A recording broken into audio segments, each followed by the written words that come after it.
ಭುಕ್ತಿ ತರುಂ ತಾಯೇ ಅಮ್ಮ ಭೋಗಮಿಗೆ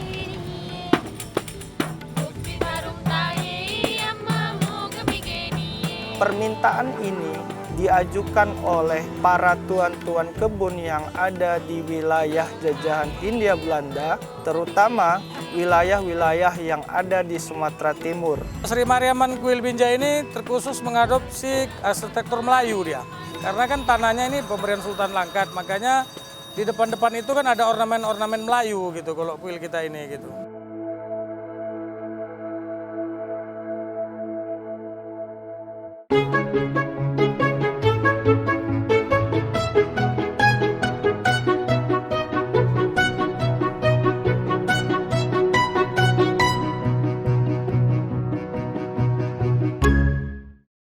ಭುಕ್ತಿ ತರುಂ ತಾಯೇ ಅಮ್ಮ ಭೋಗಮಿಗೆ ನೀಯೇ ಭುಕ್ತಿ ತರುಂ ತಾಯೇ ಅಮ್ಮ ಭೋಗಮಿಗೆ ನೀಯೇ ಭುಕ್ತಿ ತರುಂ ತಾಯೇ ಅಮ್ಮ ಭೋಗಮಿಗೆ ನೀಯೇ ಭುಕ್ತಿ ತರುಂ ತಾಯೇ ಅಮ್ಮ ಭೋಗಮಿಗೆ ನೀಯೇ ಭಕ್ತಿಯಾಗ வருவாய் அம்மா சாந்தியாக வருவாய் ಭಕ್ತಿಯಾಗ வருவாய் அம்மா சக்தியாக வருவாய் ಭಕ್ತಿಯಾಗ வருவாய் அம்மா சக்தியாக வருவாய் ಭಕ್ತಿಯಾಗ வருவாய் அம்மா சக்தியாக வருவாய் ஓம் சக்தி ஓம் சக்தி ஓம் சக்தி Nama saya Siwa Kumar, sarjana sosial sebagai Pinandita di Sri Mariaman Kuil Binjai ini.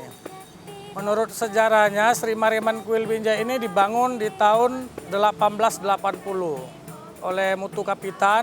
Kapitan itu perantara tenaga kerja dari India untuk Belanda di Indonesia gitu. Jadi kebetulan waktu itu kapitan di zaman itu yaitu Mutu Kapitan gitu. Atas inisiatif Mutu Kapitan dibangunlah kuil di kota Binjai ini gitu. Dan permintaan lahannya dengan Sultan waktu itu Sultan Langkat yang ngasih gitu. Jadi kan Kesultanan Langkat dulu masuk kota Binjai ini. Di 1880 lah sudah ada kuil kita di sini gitu. Om ಶಕ್ತಿ ಓಂ ಶಕ್ತಿ ಓಂ ಶಕ್ತಿ ತಾಯೇ ಓಂ ಶಕ್ತಿ ಓಂ ಶಕ್ತಿ ಓಂ ಶಕ್ತಿ ತಾಯೇ ಭುಕ್ತಿ ತರುಂ ತಾಯೇ ಅಮ್ಮ ಭೋಗಮಿಗೆ ನೀಯೇ ಭುಕ್ತಿ ತರುಂ ತಾಯೇ ಅಮ್ಮ ಭೋಗಮಿಗೆ ನೀಯೇ Perkembangannya sudah cukup maju karena kita sudah melaksanakan kalau dihitung dari awal 3 kali renovasi lah. Di 1880 bangunan awal, di 1913 renovasi kedua, di 2006 renovasi ketiga kita laksanakan.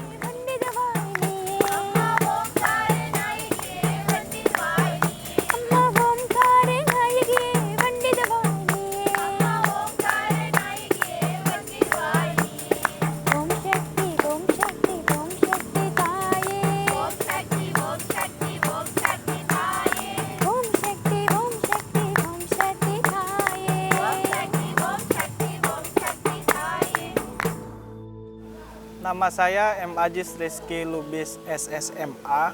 Saya dosen program studi S1 Ilmu Sejarah Fakultas Ilmu Budaya Universitas Sumatera Utara. Nah, masuknya komunitas Hindu Tamil di Sumatera Utara dapat kita telusuri jejaknya pada sisa-sisa kejayaan peradaban besar di Barus. Menurut Jendrakar, peradaban masyarakat Tamil masuk ke wilayah Sumatera Utara itu berkisar pada abad ke-8 dan selesai pada abad ke-12. Nah, penelusuran India, khususnya masyarakat Tamil di Sumatera Utara, terputus pada abad ke-11, kemudian muncul lagi di abad-abad ke-19 pada tahun pertama. Nah, pada pertengahan abad ke-19, di mana perkebunan di Sumatera Timur itu semakin menggeliat, permintaan terhadap para pekerja yang ada di perkebunan itu semakin meningkat. Masuknya orang-orang Cina dan orang-orang Jawa yang didatangkan langsung dari tiap-tiap daerah ternyata tidak mampu untuk memenuhi kebutuhan pekerja yang ada di perkebunan. Oleh karena itu, pihak Belanda kemudian mengajukan permintaan kepada pemerintah Inggris sebagai persetujuan agar Inggris mau mengizinkan orang-orang Tamil atau orang-orang India daratan lainnya untuk pergi bekerja di luar dari jajahan Inggris. Mulai dari Delhi, kemudian mulai dari Delhi, Serdang, Asahan, Langkat, dan juga Binjai yang kemudian pada saat itu masih masuk ke dalam skup wilayah Kesultanan Langkat. Kalau dilihat sekarang, komunitasnya itu berada di kecamatan wilayah Langkat ya, kalau saya tidak salah. Kemudian ada 3 kecamatan pusatnya, dan bukti nyata adanya komunitas Hindu Tamil di wilayah Binjai itu dengan keberadaan kuil Sri Mariaman yang sudah dibangun di tahun 1880 yang sekarang berlokasi di Jalan Ahmad Yani. Saya kira begitu.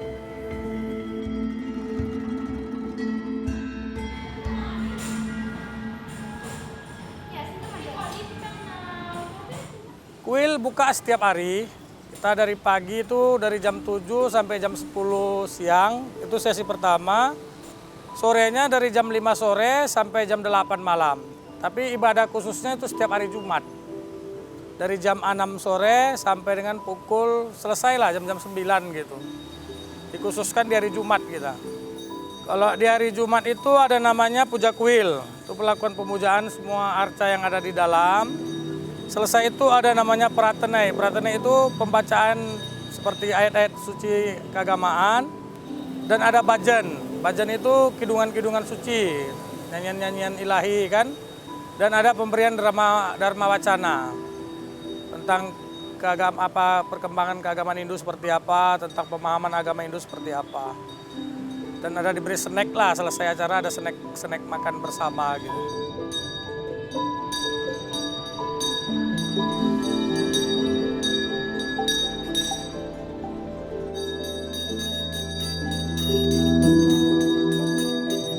Kalau saya rasakan dari kecil nggak ada perbedaan di sini nggak ada, sama bermain dengan teman-teman mulai dari SD. Saya mulai dari SD sampai SMA di Binjai, kuliahnya aja di Medan. Saya rasa udah cukup baik lah kalau untuk kota Binjai ini. Kalau di kota Binjai ini kita ada sekitar 150 KK, jadi kalau dijiwakan sekitar 450 sampai 500 jiwa lah gitu kan.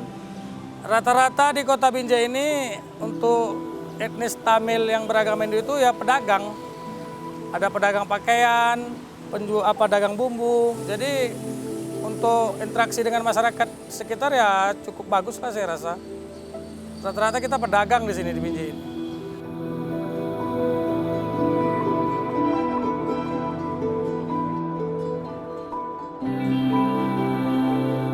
Saya kira itu terjadinya pergeseran mata pencarian ya, yang awalnya tidak berprofesi seperti itu, kemudian berprofesi seperti itu. Nah,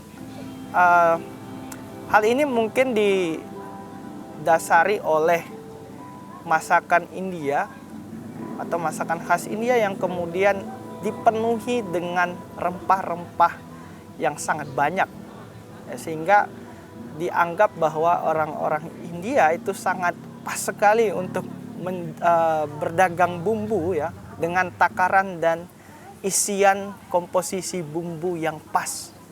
Saya kira begitu.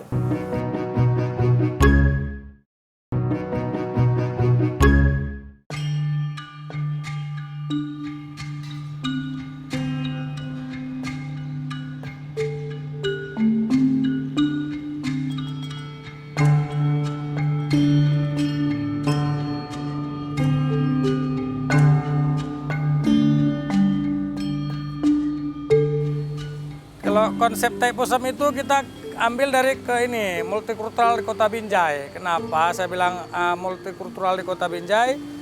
Karena dalam perayaan Thaipusam itu kita hadirkan reok Ponorogo, barongsai. Jadi kita memang betul-betul berbaur di dalam itu gitu. Jadi Thaipusam itu bukan hanya perayaan untuk umat Tamil yang beragama Hindu, tapi perayaan untuk masyarakat Kota Binjai gitu.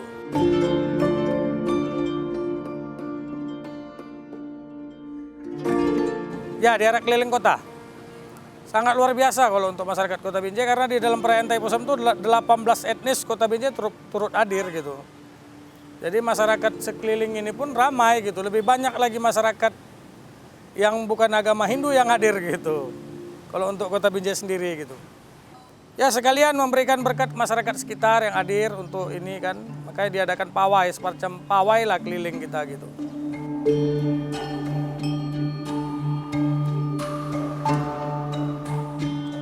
Saya kira begini, bagi umat Hindu, terutama masyarakat Tamil, itu menganggap Thaipusam adalah bagian dari perangkat peribadatan, bagian dari perayaan hari besar agama mereka. Tetapi bagi masyarakat umum, itu menganggap bagian dari hiburan yang disajikan mengatasnamakan adat istiadat tadi.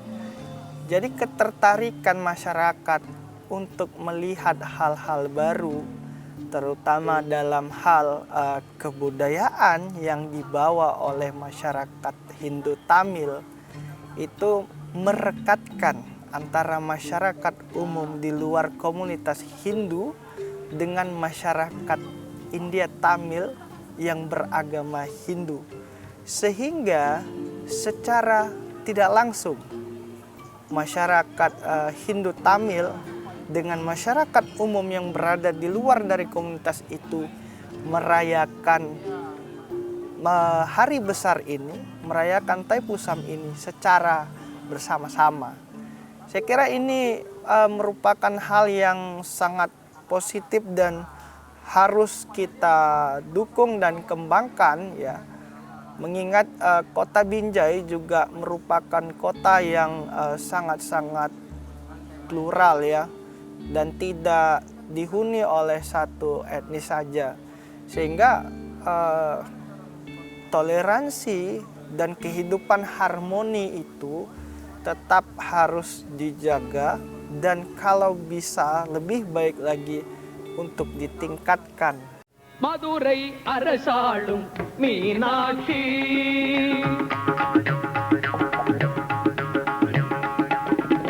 Madurai அரசாளும் மீனாட்சி மாநகர் காஞ்சியிலே காமாட்சி மதுரை அரசாளும் Meenakshi.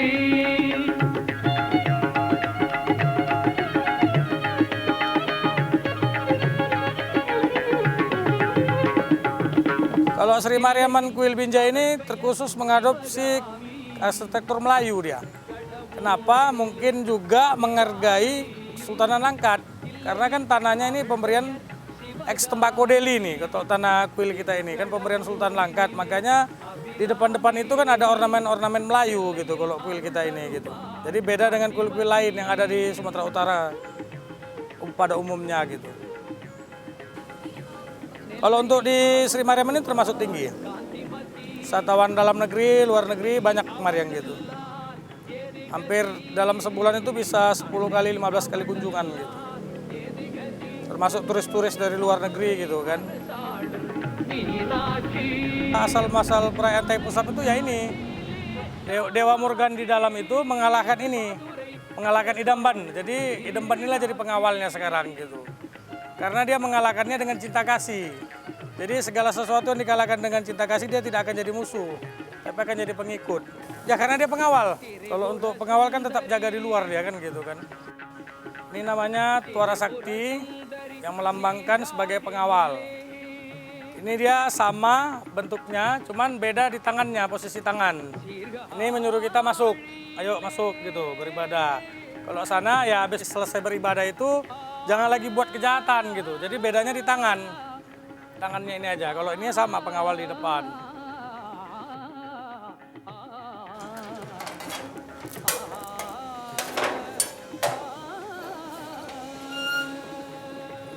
kencananya.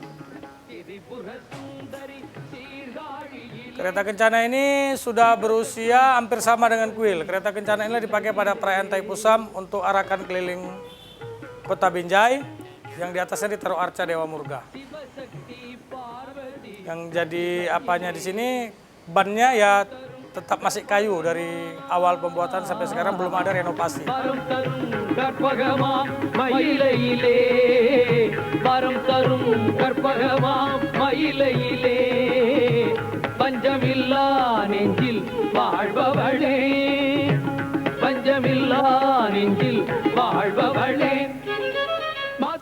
Menurut saya tentang hal itu adalah merupakan ya satu toleransi yang sangat luar biasa.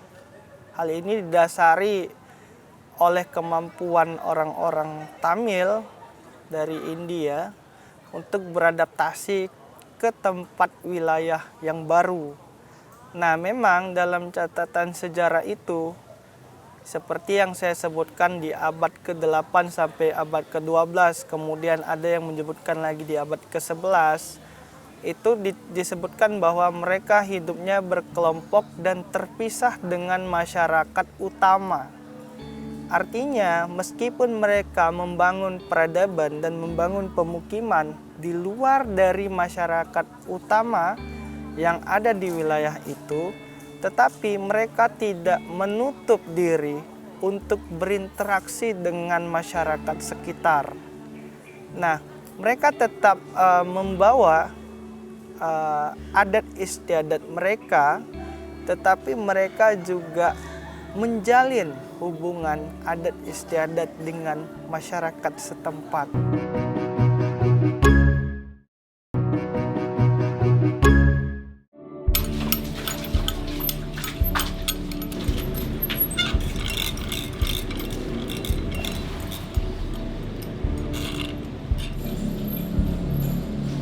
Kalau sumur biasa kan kalau kita bangun sesuatu itu kan kita bangun sumur duluan. Jadi kan kebutuhan air itu ada. Jadi kalau saya ini kan menurut sejarahnya dibangun dulu sumur, baru ada kuil gitu. Ya, tetap kita pakai. Untuk pemandian arca itu kita pakai air sumur kita gitu kan. Termasuk air tirta, kalau kita di tirta namanya kan tirtam. Air tirtam itu ya air suci di kita gitu. Ya air sumur ini yang kita gunakan gitu. Untuk pemujaan di dalam kuil, untuk keperluan ya pemakaian untuk misalnya kalau ada yang kurang-kurang enak di badan atau apa yang gitu ya dipakaikan untuk mandi, untuk apa gitu.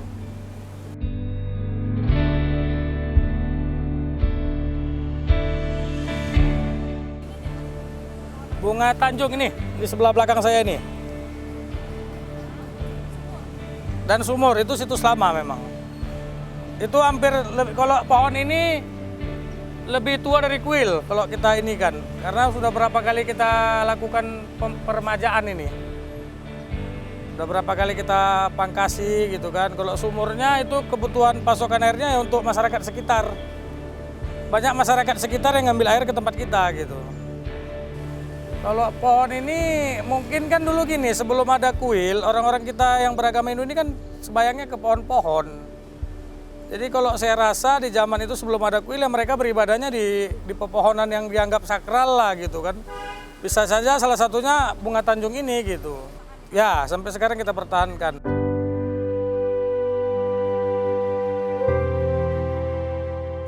Saya kira ya mereka itu melakukan adaptasi yang cukup baik.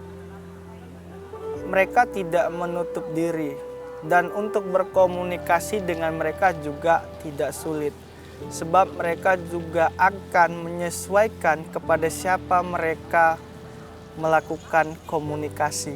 Artinya apabila lawan bicaranya itu berasal dari luar etnis dan komunitas mereka, maka mereka akan berbicara sesuai dengan apa yang dimengerti oleh lawan bicara tersebut.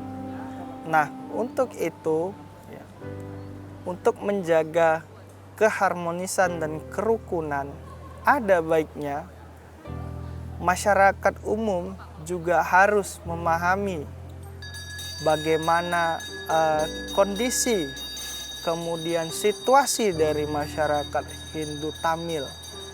Karena kalau kita lihat orang-orang Hindu Tamil dan orang-orang India lainnya itu terlihat dalam tanda petik terasing dari struktur sosial masyarakat setempat. Padahal jika mereka kemudian dirangkul, kemudian diajak bicara, mereka juga tidak menutup diri untuk beradaptasi dengan masyarakat sekitar. Prosesinya udah sekitar 5 tahun yang lalu itu untuk dicanangkan sebagai cagar budaya melalui berapa kali peninjauan ulang yang dilakukan oleh Dinas Pariwisata Provinsi maupun Dinas Pariwisata Kota Binjai, dan akhirnya di tahun 2020 ini dikeluarkan SK-nya sebagai cagar budaya Kota Binjai, Sri Mariaman ini gitu. Verifikasinya saya rasa panjang sekitar 5 tahunan.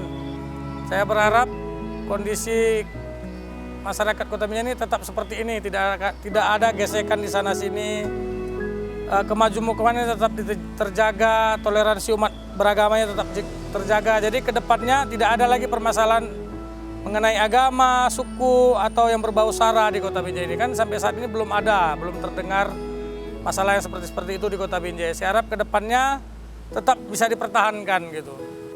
Harapan saya buat tempat-tempat atau kota-kota yang memiliki tingkat pluralitas tinggi seperti Kota Medan, kemudian Kota Binjai yang penduduknya beragam agama, beragam etnis, beragam suku, kemudian beragam bangsa, yang saat ini masih kita rasakan sangat-sangat harmonis hubungannya, untuk dapat dipererat agar konflik-konflik sosial secara horizontal ya itu tidak muncul, karena kalau dilihat saat ini itu sangat jarang sekali konflik yang dilatar belakangi dengan isu-isu sara